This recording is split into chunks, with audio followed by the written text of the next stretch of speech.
আসসালামু আলাইকুম ভিউয়ার্স, কেমন আছেন? এই মাহে রমজানে আশা করি আলহামদুলিল্লাহ সবাই অনেক ভালো আছেন।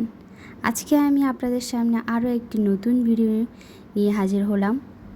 সেই ভিডিওর সাথে আজকে জাহানারা ইমামের লেখা ৭১ দিনগুলি আপনাদের সাথে কিছু অংশ শেয়ার করব।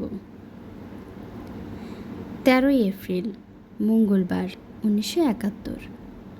৪ দিন ধরে বৃষ্টি। শনিবার রাতে কি মুষলধারে যে হলো। রোববার তো দিনভর এক টানা।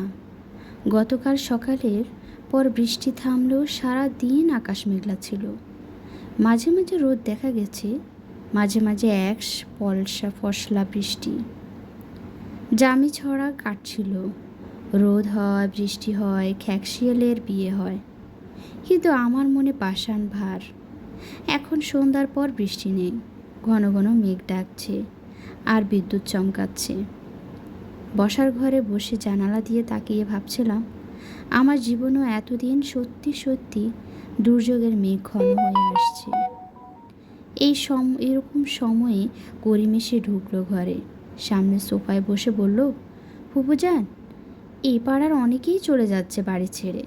আপনারা কোথাও যাবেন না? কোথায় যাব? অন্ধ বুড়ো শ্বশুরকে নিয়ে কেমন করে যাব?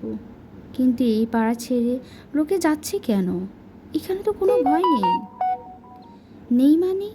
পেছনে এত কাছে বিশ্ববিদ্যালয়ের হলগুলো, হল তো সব খালি বিরান।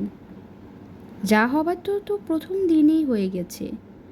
জানো, বাবুদের বাড়িতে তার মামার বাড়ির সবাই এসে উঠেছে শান্তিনগর থেকে। তাই নাকি? আমরা তো ভাবছিলাম শান্তিনগরে আমার দুলাভাইয়ের বাসায় যাব।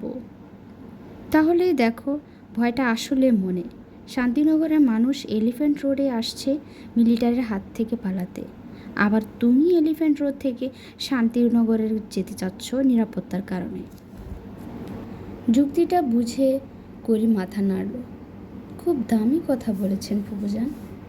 আসলে যা কপালে আছে তা হবেই, নইলে দেখেন না, ঢাকার মানুষ খামোখা জিঞ্জিরায় গেল গুলি খেয়ে মরতে। আরও একটা কথা শুনেছেন ফুপুজান? নদীতে নাকি প্রচুর লাশ ভেসে যাচ্ছে।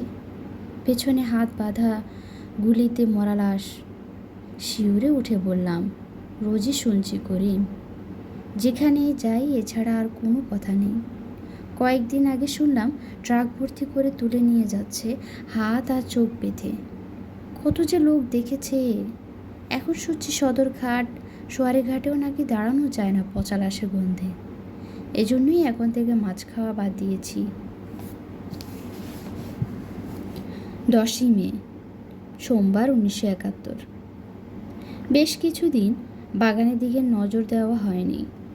আজ সকালে নাস্তার খাবার পর তাই বাগানে গেলাম। বাগানে বেশ কটা হাইব্রিড রোজের গাছ আছে।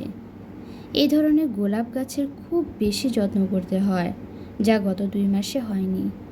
খুপড়ি হাতে কাজে লাগার আগে গাছগুলোর দিকে তাকিয়ে দেখলাম মাখনের মতো রঙের ফিশ, অর্থাৎ শান্তি, কালোচে মেরুর বনে ফ্রেন্স আর এনাহার খ্যান্স, ফিকে ও গাঢ় বেগুনি রঙের সিমন আর ল্যাভেন্ডার, হলুদ বুকানিয়ার, সাদা ফাঁসকালি।